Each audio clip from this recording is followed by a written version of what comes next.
আল্লাহ তো জানেন যে আমি খারাপ কাজ করব, পাপ করব, যেহেতু তিনি সবকিছু লেখা রাখছেন।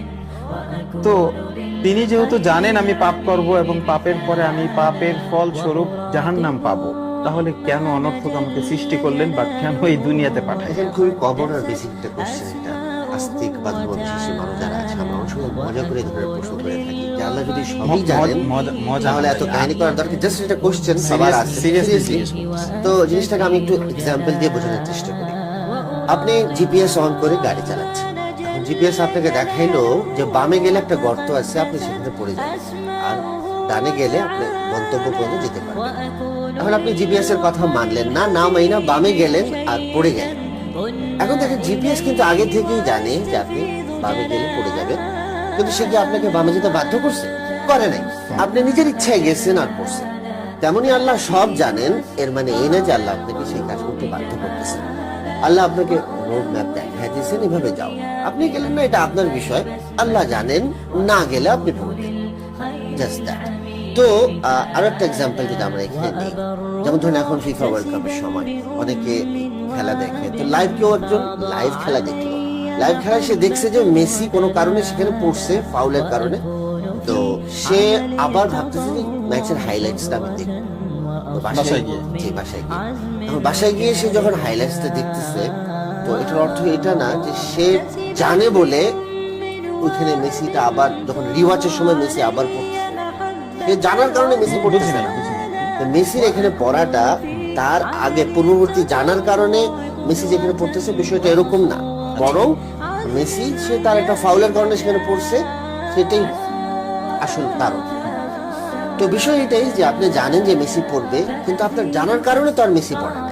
আল্লাহ সব জানেন, এর মানে এই না যে আমি জান্নাতে যাব আল্লাহ জানেন তাই। আমি জান্নাতে যাব আমার কর্মের দ্বারা। ওকে, তাহলে জানার প্রশ্ন যেহেতু আইসা পড়ছে, আপনাকে একটা প্রশ্ন করি যে আল্লাহ তো যাকে ইচ্ছা তাকে হেদায়েত দেন, মানে এটা হচ্ছে আল্লাহর ইচ্ছার উপরে, তাই না? তো আল্লাহ মনে করেন যে চাইলই না একজন হেদায়েত, তাহলে সে যদি হেদায়েত না পায়, নাস্তিক হয়, তাহলে এখানে নাস্তিকের কি দোষ? মানে ধরেন কোনো অপরাধী যদি অপরাধ করে, সেটা তো আল্লাহর ইচ্ছাতেই করছে, তাই না? আল্লাহর ইচ্ছায় যেহেতু সব হয়, আল্লাহ যাকে চান হেদায়েত দেন, তাহলে যে গুনাহগার বা যে নাস্তিক যে অপরাধ করতেছে তার দোষ কি? জিউসেফ ভাই, এই কোশ্চেনটাও কিন্তু বেসিক। আমি এখানে আপনাকে এসব আনসার মানে ক্রিটিক্যাল ওয়েতে, ফিলোসফিক্যাল ওয়েতে দিতে পারতেছি না, কারণ দর্শকের জন্য হয়তো জিনিসটা কঠিন হয়ে যাবে। তাই বারবার এক্সাম্পল দিয়ে বোঝানোর চেষ্টা করছি। আল্লাহ যাকে ইচ্ছা হেদায়েত দেন, যার ইচ্ছা দেন না। সহজ বিষয়। ধরেন আপনি লিফটে 20 তলার উপরে যাবেন, ঠিক আছে? মানে 20 তলায় যেতে চাচ্ছেন, 8ম তলায় 8 নম্বর তলায় যেতে চাচ্ছেন, কিন্তু আপনি লিফটের গ্রাউন্ড বাটন টিপ দিয়ে নিচে চলে আসলেন, আর ভাবতেছেন, এসব বললেন যে না, নিচে আসা তো আমার হাতে না, লিফটের মালিকের ইচ্ছা বা লিফটের সিস্টেমের কারণে আমি নিচে চলে আসছি। এটা কি লজিক্যাল? মানে আপনি 8 তলাতে যাবেন, 20 তলায় যাবেন, তো তার নির্ধারিত সিস্টেমেটিক যে তার অপশনগুলো দেওয়া আছে, সেই বাটনটা ক্লিক করেই তো আপনার 20 তলায় যেতে হবে, 8 তলায় যেতে হবে। এই ননসেন্সের মতো যদি আপনি বলেন যে সে সিস্টেমেটিকলি তার সিদ্ধান্ত হলো যে আমাকে এখন মানে গ্রাউন্ড ফ্লোরে এসে পড়তে হলো, তো জিনিসটা তো আর লজিক্যাল হলো না।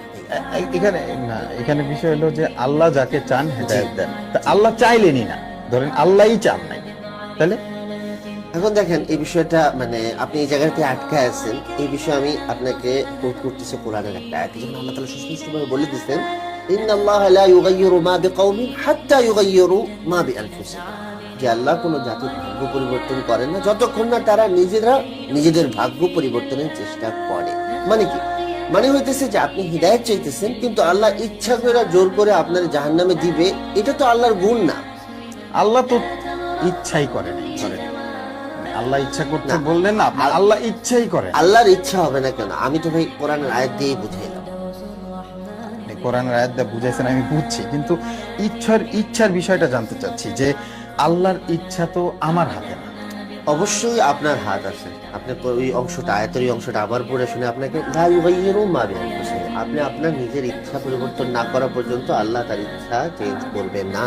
আপনি হিদায়াতের ইচ্ছা করেন, এরপর দেখেন আল্লাহ ইচ্ছা করেন কিনা। আল্লাহ আপনি নিজে নাস্তিক, সারাদিন দিন ধর্মকে গালি দিয়ে আইসা বলবেন আল্লাহ ইচ্ছা করে না আমার হিদায়াত, এটা জিনিসটা হইলো। ধরেন যে সরকার আপনারে সোলার প্যানেল দিল আর বললো সূর্য থেকে আপনার ব্যাটারি চার্জ করতে। এখন আপনি এই প্যানেল খাটের নিচে রেখা বলেন যে সরকার প্যানেল দিয়েছে কিন্তু ব্যাটারি তো চার্জ হয় না। আরে ভাই, আপনি সূর্যের দিকে প্যানেল ধরেন না, এরপর দেখেন চার্জ হয় কি হয় না। তো আল্লাহ এই ইচ্ছা বা এই লেখালেখি কোথায় করছে? লৌহে মাহফুজের মধ্যে সূরাতুল বুরুজে স্পষ্টভাবে লেখা আছে ফি লাউহিল মাহফুজ, মানে জিনিসগুলো লৌহে মাহফুজে লেখা আছে। আল্লাহ তো তাহলে আরেকটা কথা বলছে যে সবকিছু তিনি লৌহে মাহফুজে বললেন আপনি লিখে রাখেন। জি, অবশ্যই। আল্লাহ তো বলছেন যে তোমরা দোয়া করো, দোয়ার মাধ্যমেও তো আল্লাহ হচ্ছে আপনার ফ্রি উইল বা তাকদীর এগুলা পরিবর্তন করে।